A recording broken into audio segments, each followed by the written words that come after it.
Ahora sí, ya grabando nuestra reunión. Saludos cordiales a todos ustedes. Y vamos a iniciar entonces nuestra actividad de hoy. Estamos ya en la clase 9 de nuestra asignatura. Estamos aún en la unidad 3, titulada La filosofía china.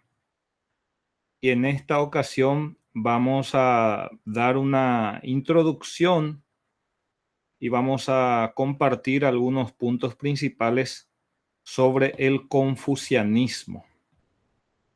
Este es el tema que nos reúne en esta ocasión.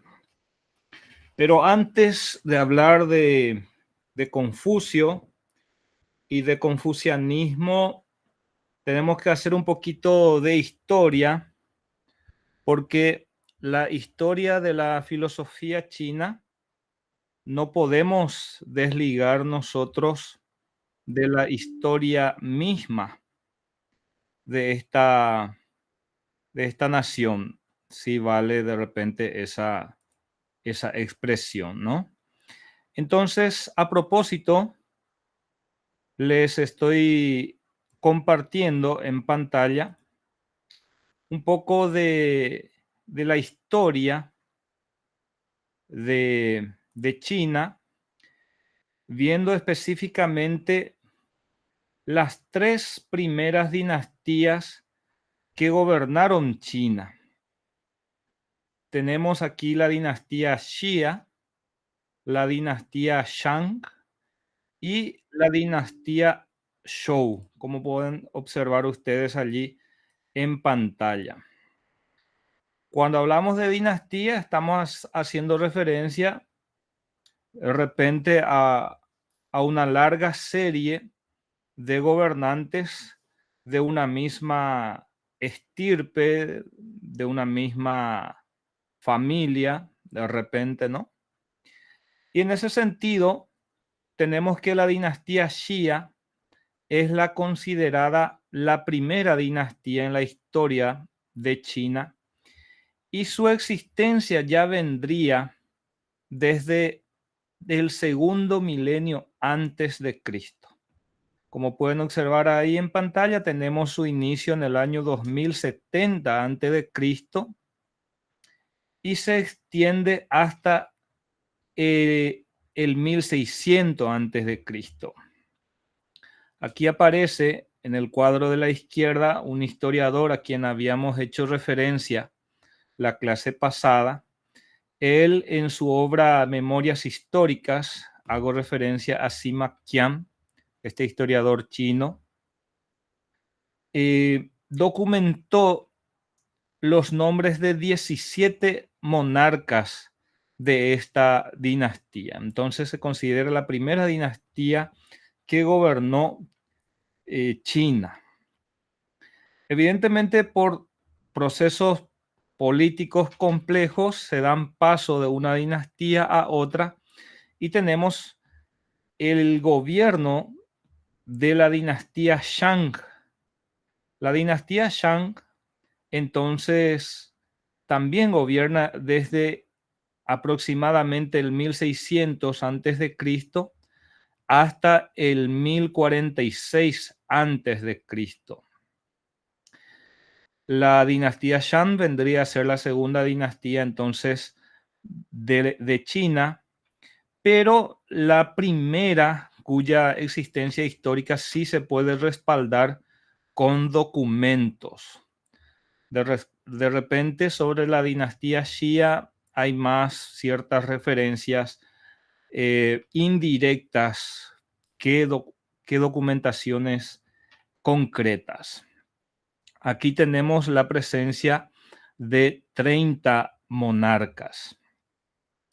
Lo que a nosotros nos interesa, pero por sobre todas las cosas es bueno también entender la larga historia china ya iniciada antes del surgimiento de lo que estamos llamando filosofía china, puesto que esta filosofía china va a surgir durante la dinastía Zhou. Es la tercera dinastía en la historia de este país. Como observan, se inicia en el 1046 a.C. y se extiende hasta el año 256 también antes de Cristo. Y esta fue una dinastía muy especial porque durante la misma se produjo una especie de renacimiento artístico, un florecimiento artístico de repente sin precedentes y cultural también, no solamente en las artes, sino en otros aspectos de la vida. Porque además del florecimiento de las artes, técnicas ornamentales de repente que aparecen en nuestra diapositiva, fue el periodo en el que vivieron muchos de los filósofos chinos y por sobre todas las cosas los primeros filósofos chinos. El periodo de la dinastía Zhou es el periodo que ve nacer a pensadores como Confucio, Lao Tzu, Menzi, entre otros. Del mismo modo, es la época en que se inicia la literatura china clásica. En términos de cantidad de gobernantes, tenemos 37 monarcas de la dinastía Zhou.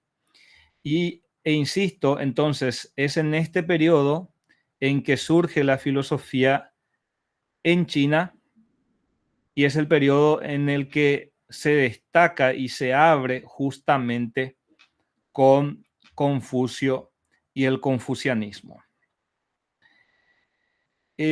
No podemos hablar de confucianismo sin hablar de Confucio y viceversa. No podemos hablar de Confucio y no hablar de confucianismo. Por lo tanto, comencemos señalando un poquito algunos aspectos conceptuales del confucianismo. En cuanto a su definición, puede ser definida como una corriente humanista y filosófica, por lo tanto, que se origina en China entre los siglos 6 y 5 antes de Cristo. El confucianismo nace y crece de la mano de Confucio y posteriormente se expande a través de las enseñanzas de sus seguidores. Pero nosotros vamos a observar más adelante que incluso entre sus seguidores más cercanos ya existen ciertas diferencias con respecto al mismo Confucio. Pero en líneas generales se puede decir que el confucianismo, que como concepto en China se pronuncia más o menos como rugia, en realidad confucianismo se traduce en chino como rugia, una pronunciación aproximada ciertamente.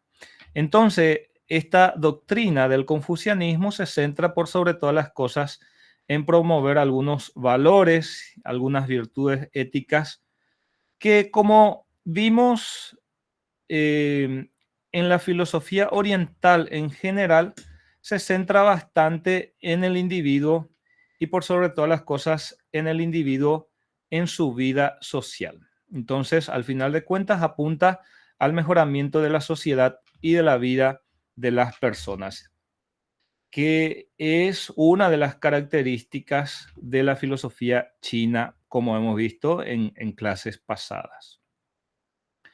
Es por eso que dentro de la rugia se dan importancia a algunos valores como por ejemplo la cortesía, generosidad, sinceridad, de la diligencia, el cuidado, el empeño, de repente la amabilidad, entre otros, que se consideran que son fundamentales entonces para alcanzar ese objetivo de mejorar la sociedad y también la vida de las personas.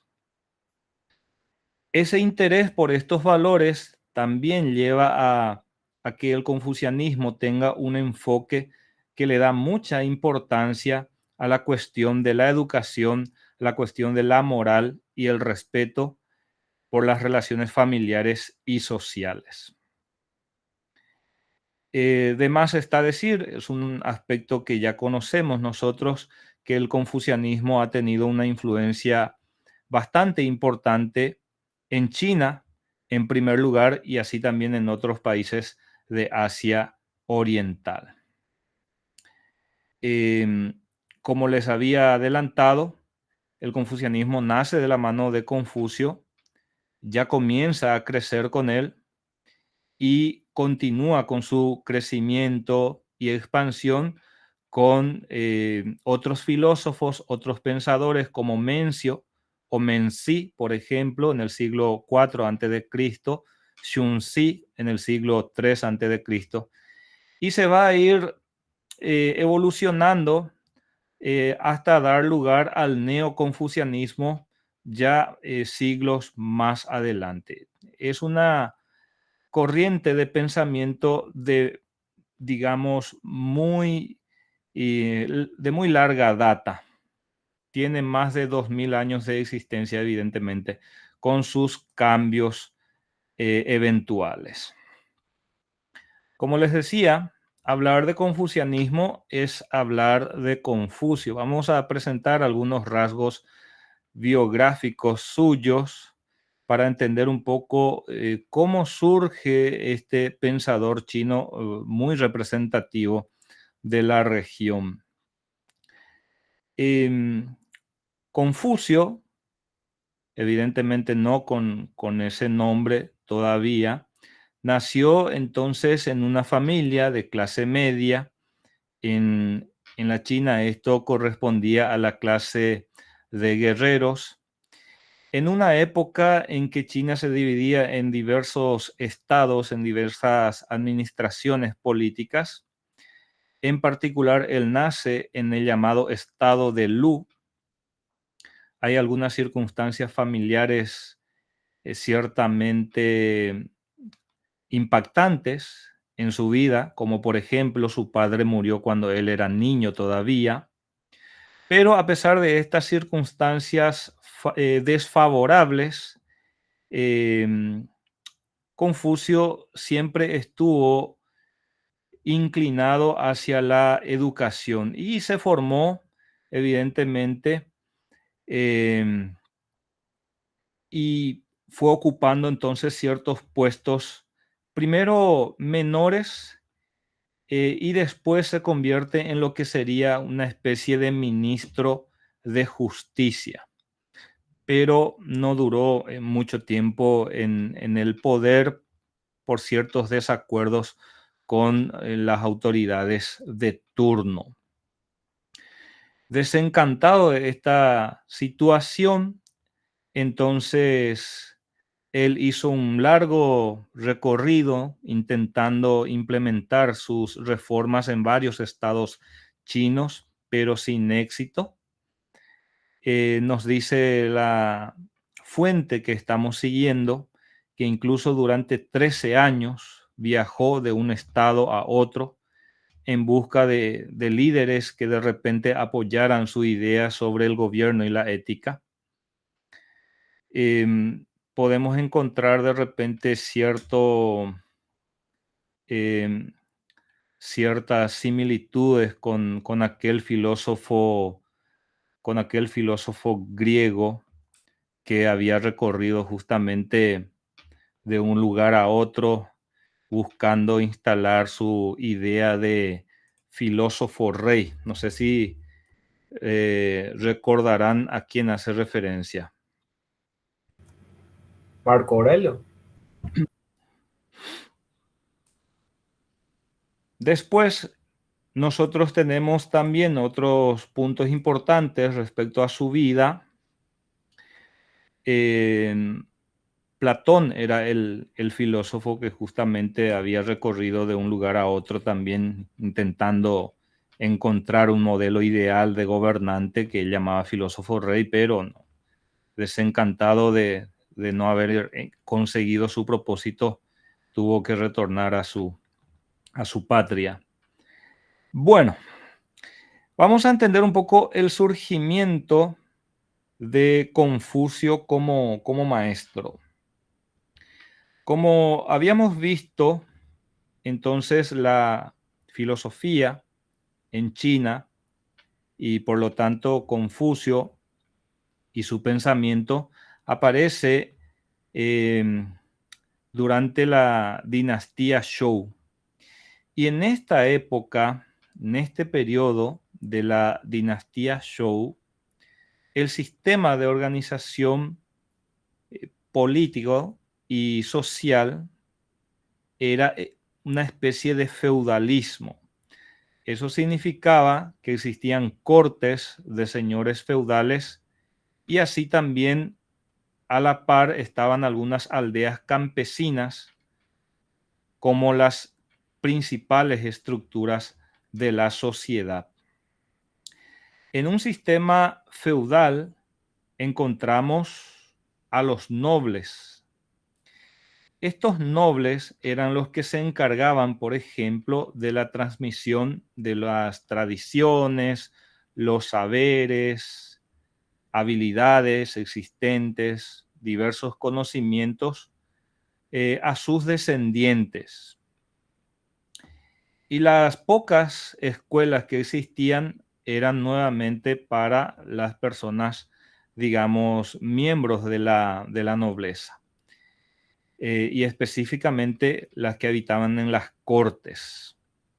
Pero ocurre un cambio político y social muy relevante a partir del siglo VII a.C., porque debido a un contexto de guerras y otros cambios sociales, digamos que se produjo una nueva estructuración de la sociedad debido a la pérdida de tierras y cargos que tenían muchos aristócratas letrados, entre ellos Confucio.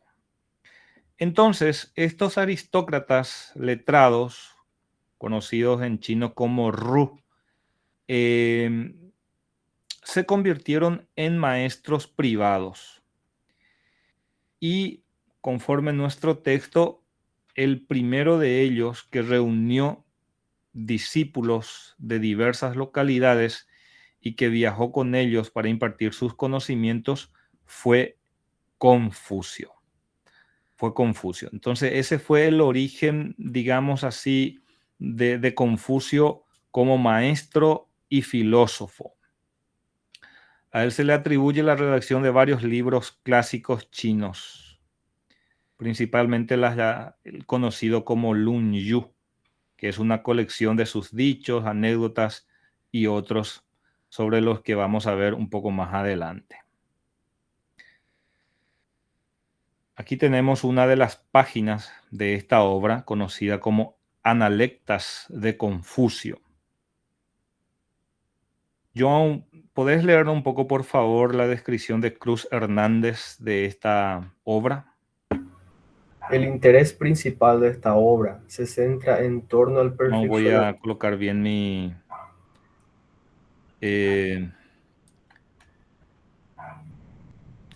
aquí un ratito, por favor. Sí.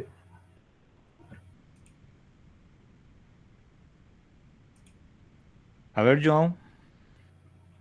El interés principal de esta obra se centra en torno al perfeccionamiento de uno mismo, el sentido y la práctica de los ritos, el humanitarismo, la rectificación de los nombres y el buen gobierno.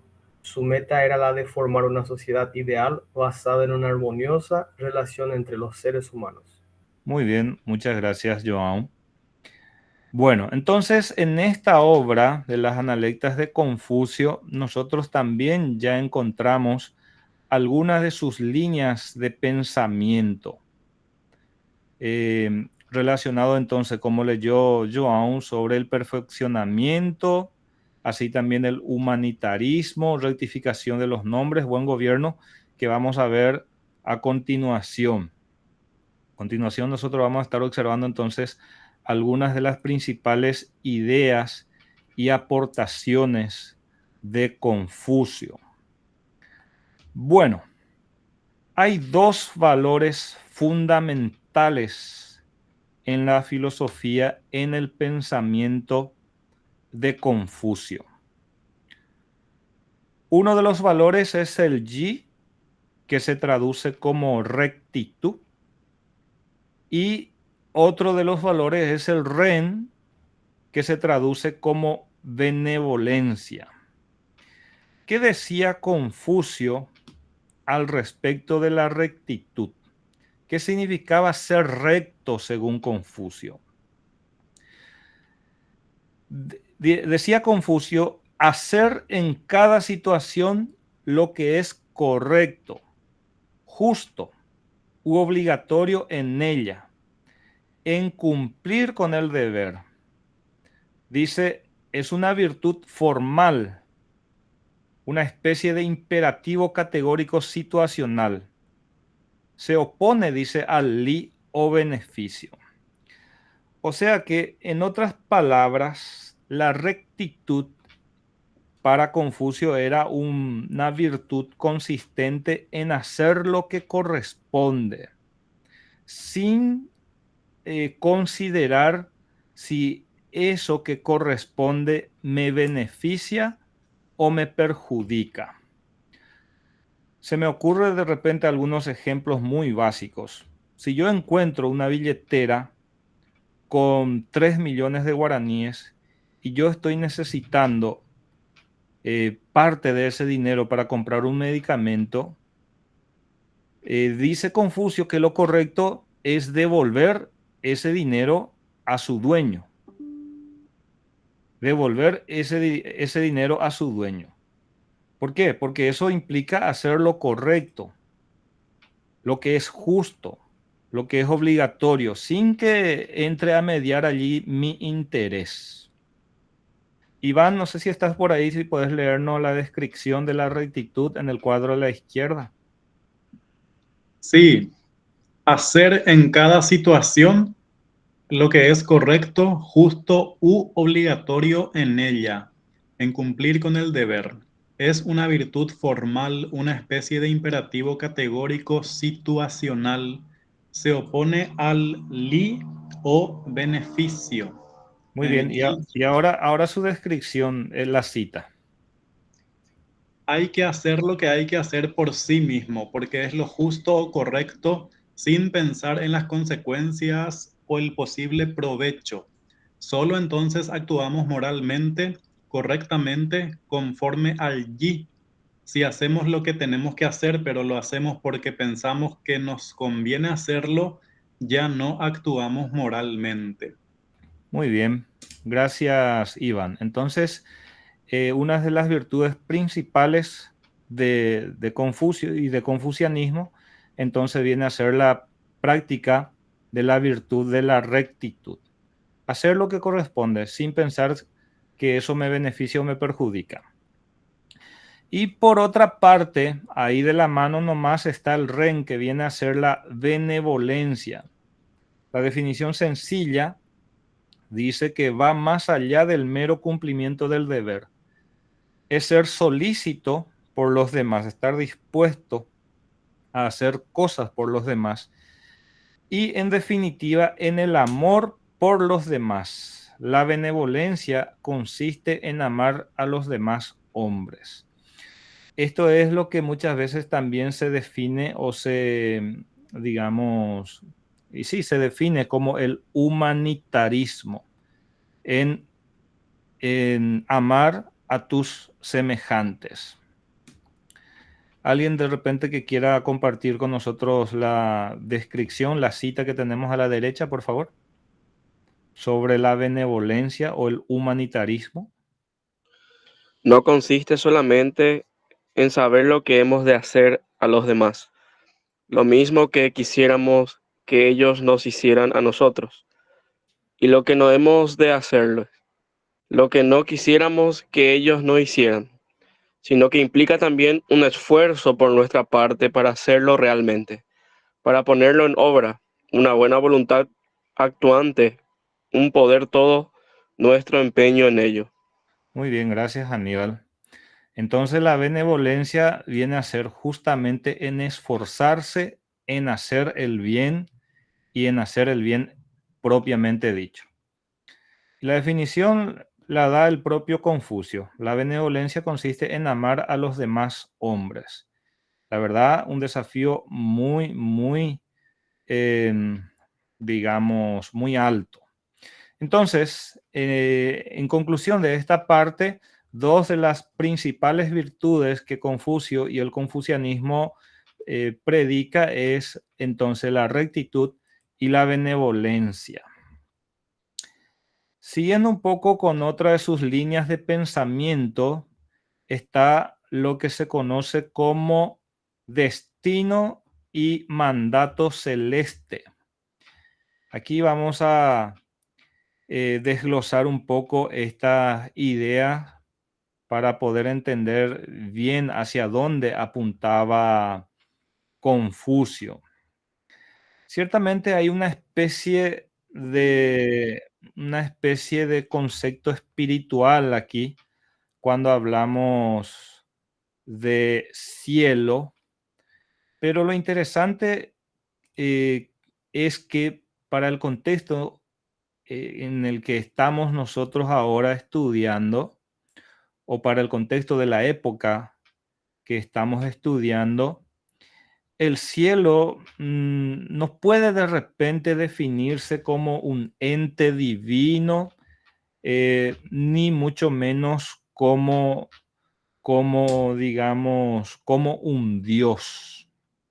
Pero sí se habla de un concepto de cielo, como si de repente este cielo estableciera un cierto mandato a los seres humanos y que cada uno de los seres humanos, en primer término, debe saber cuál es el mandato o la misión, entre comillas, que le asigna el cielo y por lo tanto debe hacer y poner todo el empeño necesario de su parte para cumplir con ese mandato celeste, que se conoce como Tianmin. Por eso nos dice que el cielo, según el confucianismo, otorga una especie de mandato a los seres humanos. Este mandato incluye a todos, a los reyes también.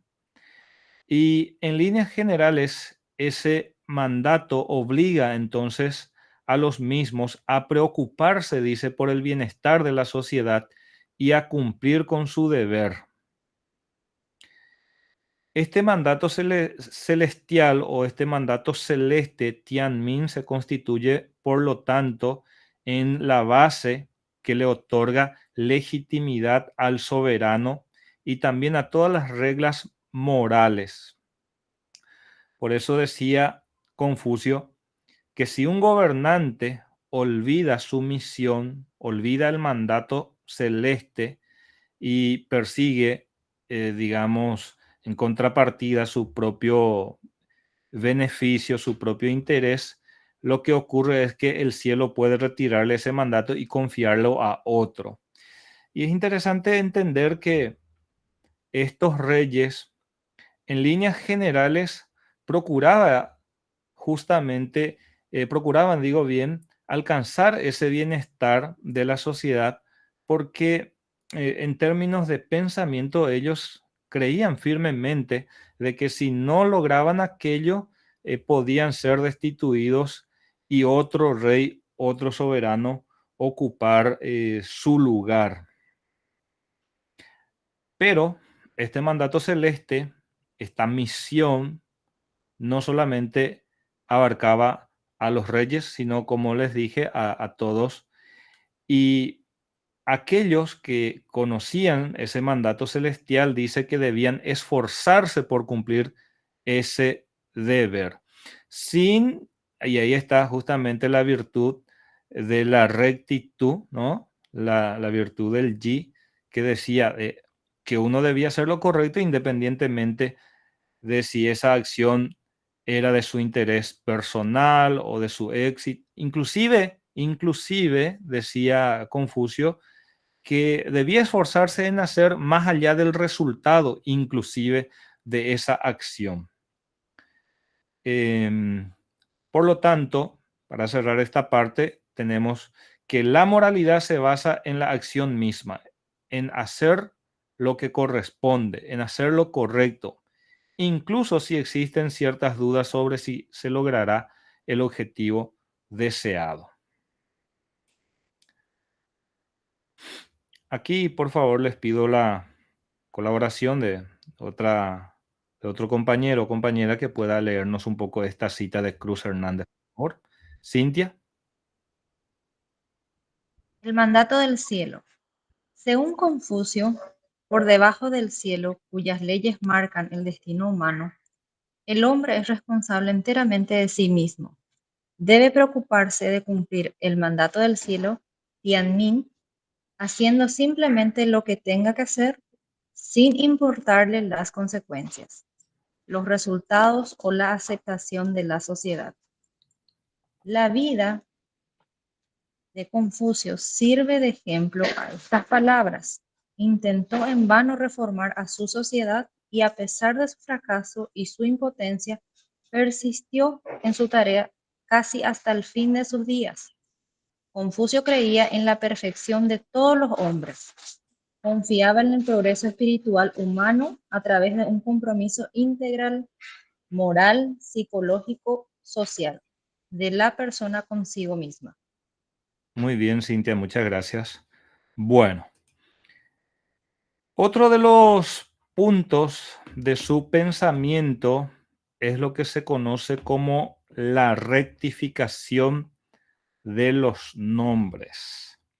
Y esto es muy sencillo de entender. Rectificar nombres, nosotros debemos entender en llamarle a las cosas por su nombre. Y en el caso en que, por ejemplo, una acción o una cosa o una situación con el tiempo fue cambiando de significado, él decía que hay que hacer el esfuerzo para volver a rectificar ese nombre. Sencillo de entender. Por ejemplo, muchas veces, y esto es algo que creo yo ocurre mucho en nuestro país, con el tiempo, a los actos de corrupción, de repente se le fue llamando de letradismo, ¿verdad? Iletrado o aprovechar el momento, y vale, en fin. Le buscamos el lado, ¿verdad? Y de repente le asignamos nuevos nombres a conductas quizá muy reprochables. Y eso ya entendía en su momento Confucio. Por eso él decía, por un lado, es muy importante utilizar las palabras de forma precisa, de forma adecuada. ¿Para qué utilizar estas palabras o las palabras de esta manera?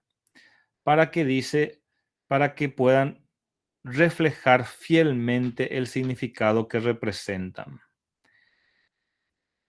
Si nosotros decimos que un alumno o un estudiante es dedicado o es aplicado, que efectivamente esa dedicación y esa aplicación se pueda observar en el alumno y que no solamente digamos por decir. Básicamente esa es la idea. Utilizar correctamente las palabras entonces ayudaría también a rectificar conductas. Dice a renglón seguido que si nosotros aplicamos incorrectamente las palabras a objetos o a personas que no poseen esas características esenciales que se asocian con esa palabra, eso conduce a una confusión y a la perversión semántica. Por ejemplo, decimos nosotros, ese es mi amigo, ¿verdad? Es mi amigo. Y muchas veces quizá el término que más se adecua a eso es mi conocido, no sé, un compañero mío, pero el amigo, digamos, en el sentido estricto de la palabra, al final de cuentas, y ustedes mismos son, digamos, pueden confirmar eso, el amigo es aquella persona con quien podemos contar y a quien le podemos contar nuestras cosas. Y quizá ustedes van a saber más, si se trata de eso, tengo 2 o 3 o 5. Eh, hay una fábula, bueno, una breve historia donde Sócrates se hallaba construyendo una casa y ahí le dicen a él palabras más, palabras menos. ¿Cómo es posible, Sócrates, que vos, siendo lo que sos, te encuentres construyendo una casa muy pequeña? Le dice, ¿verdad? Y Sócrates termina diciendo que ojalá esta casa tan pequeña la pudiera llenar de verdaderos amigos. Dando a entender, ¿verdad? En ese sentido, que la verdadera amistad muchas veces es muy escasa. Bueno, entonces básicamente va por allí la cosa. Si yo digo por una autoridad política que es un honesto, que efectivamente esa persona sea una persona honesta, no una persona honesta a medias o, o de repente más o menos corrupto o cosa por el estilo. Si yo digo por una persona que es entonces responsable, que efectivamente esa persona manifieste en su comportamiento, en su conducta, que es responsable. Entonces, si nosotros utilizamos con descuido esas palabras, decía Confucio, lo que ocurre es una confusión y perversión semántica.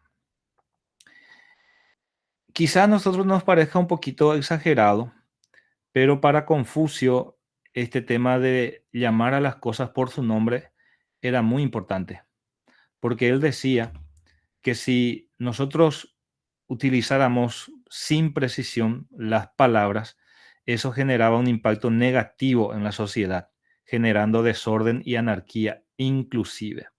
Por eso es que él se proponía regenerar a la sociedad comenzando con la rectificación de los nombres, es decir, usando de forma precisa y rigurosa las palabras. Es probable que tengamos que contextualizarnos en su época también para entender su excesiva preocupación sobre el uso correcto de las palabras. Pero básicamente él decía, si queremos reformar a la sociedad, comencemos llamándole a las cosas por su nombre. Se ve como un paso necesario para restaurar entonces la fiabilidad de las palabras, decía Confucio en este tema de la rectificación de los nombres. Bueno, seguidamente tenemos otros confucianos importantes y aquí ya vamos a encontrar de repente algunas diferencias con su maestro. Tenemos el caso de Mencio del siglo IV antes de Cristo, específicamente en el 371 al 289 antes de Cristo. Él extiende la aplicación de los conceptos confucianos a la sociedad, a la economía, la política, inclusive. Y el aporte fundamental de Mencio es esta idea que está resaltada allí. El hombre está predispuesto a hacer el bien porque el cielo le otorgó la bondad. En otras palabras, entonces, para Mencio, el ser humano era no por naturaleza, sino por mandato divino o celestial, no es divino de repente la palabra, pero sí celestial, está dispuesto a hacer el bien.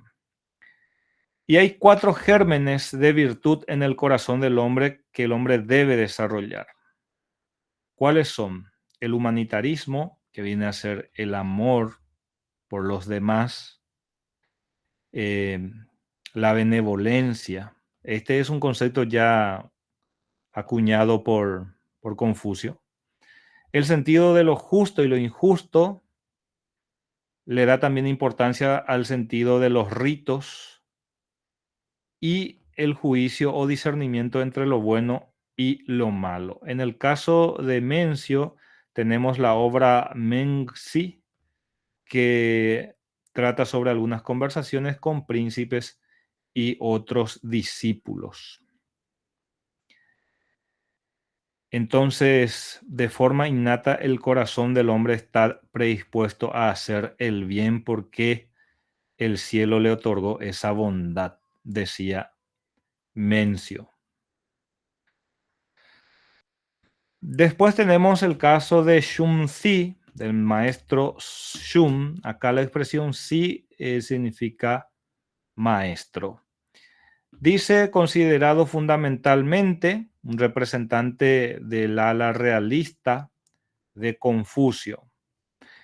Y aquí hay una divergencia con el pensador anterior, porque Xunzi decía, la naturaleza humana es mala por excelencia y por lo tanto la sociedad es la que se debe encargar de reprimir esos impulsos del individuo, impulsos relacionados entonces con apetitos, violencia, egoísmo de los individuos.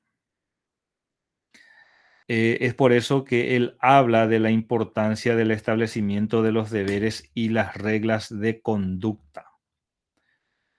Decía también, la única política y el buen gobierno no dependen pues del cielo, sino del hombre de bien, que solo debe seguir su propia razón y cumplir con los ritos.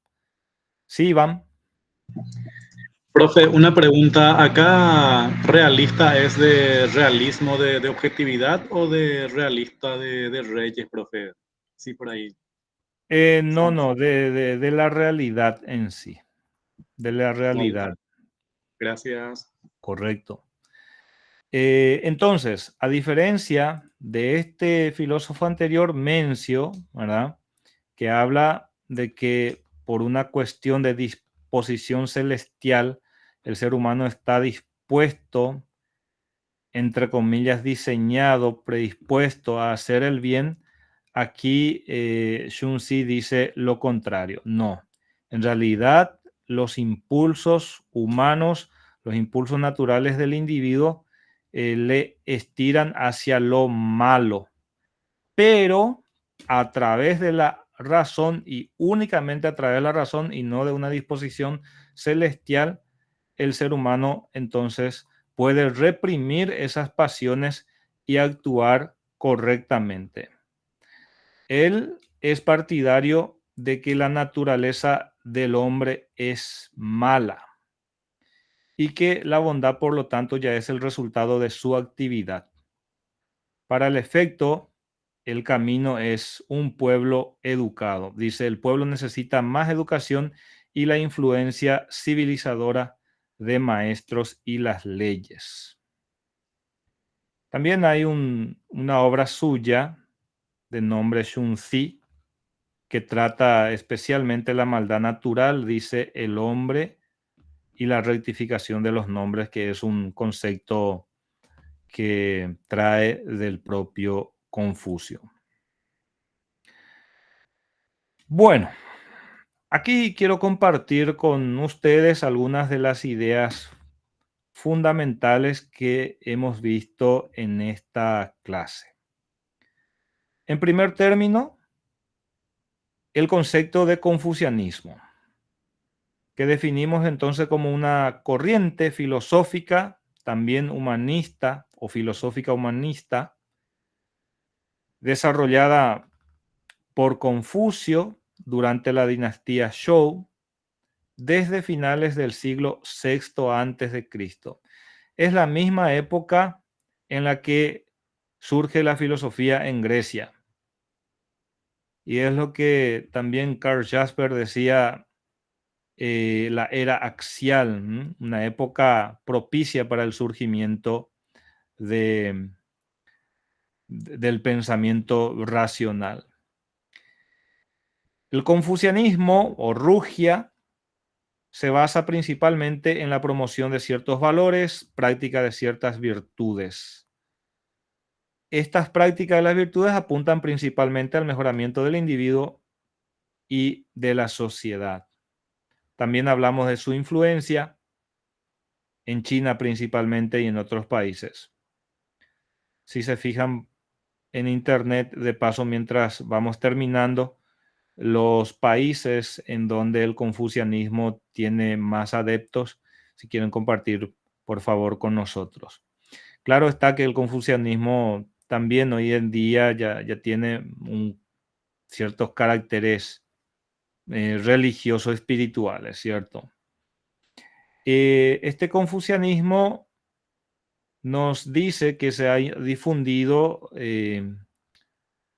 también gracias a los aportes de otros discípulos como Mencio y Xunli.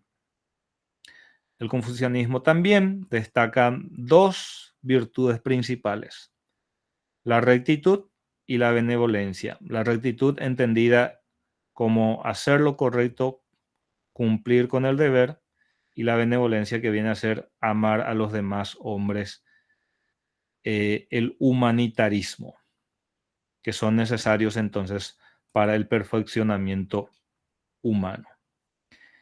Otras de las ideas principales de Confucio es la existencia de un mandato celestial. Según Confucio, el cielo otorga a los seres humanos, tanto para reyes y para el pueblo en general, una misión o un mandato que el individuo debe conocer y cumplir. Un ejemplo, si uno dice, el mandato celestial mío es reformar la sociedad a través de la enseñanza. Es lo que, por ejemplo, creía Confucio. Y se empeñó a hacer eso. Que haya logrado o no, ya es otra cosa. Pero de que él se empeñó durante toda su vida a reformar la sociedad a través de la enseñanza, él lo hizo. Y básicamente a eso hace referencia el mandato celestial. Es lo que muchas veces nosotros en Occidente le llamamos como nuestra misión en la vida, ¿no? También propone la rectificación de los nombres, que, como hemos visto, implica utilizar de forma precisa y adecuada las palabras, llamarle a las cosas de forma correcta y de forma precisa. ¿Por qué? Porque utilizar de forma incorrecta generaría entonces desorden. Hay varios confucianos, se destacan dos que hemos visto de una forma muy concisa, de forma muy breve, Mencio y Xunzi específicamente, que, como hemos visto, se diferencian en cuanto a la concepción de la naturaleza humana, ya sea como buena o como mala. El confucianismo alcanza su apogeo con el neoconfucianismo ya desde el siglo VIII en adelante, y tiene, por lo tanto, actualmente más de 2000 años de historia. Y esto es lo que quise compartir con ustedes, estimados estudiantes, sobre Confucio y el confucianismo. Tómenlo, por favor, solamente como una invitación para seguir leyendo más sobre él. Bajo ningún sentido no queremos agotar las explicaciones, las ideas al respecto, pero al menos debemos manejar estos conceptos fundamentales de este pensador. Esta clase entonces tiene esta bibliografía básica: Filosofías no occidentales, de Cruz Hernández, y el libro de Mosterin, Historia de la Filosofía 2.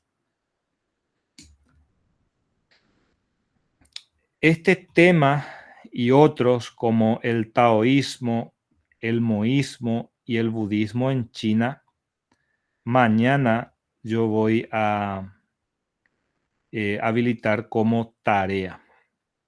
O sea que mañana vamos a tener nuestra tarea número 3 sobre lo que vimos hoy, confucianismo, y sobre lo que no vimos hoy, taoísmo, moísmo y el budismo en China. Y con estos puntos nosotros estaríamos cerrando entonces en la clase 10 de mañana nuestra unidad 3.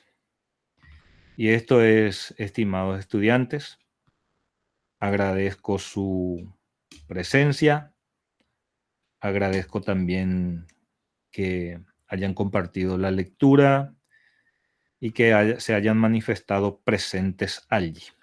No sé si quieren compartir alguna idea, algo que les haya llamado la atención o algún aporte. Si alguien también estuvo viendo, digamos, la vigencia del confucianismo, que pueden compartir también. Sí, profe, dice que en China principalmente, ¿verdad? También Corea del Sur, Taiwán, Vietnam, Japón y algunas zonas de Singapur también dice. Coinciden las fuentes. Esa zona del sureste de Asia. Taiwán, Hong Kong, Macao también dice. Muy bien, correcto. Dice que es la religión oficial de China hasta 1912, dice. Fue. Correcto. Interesante. Muy bien.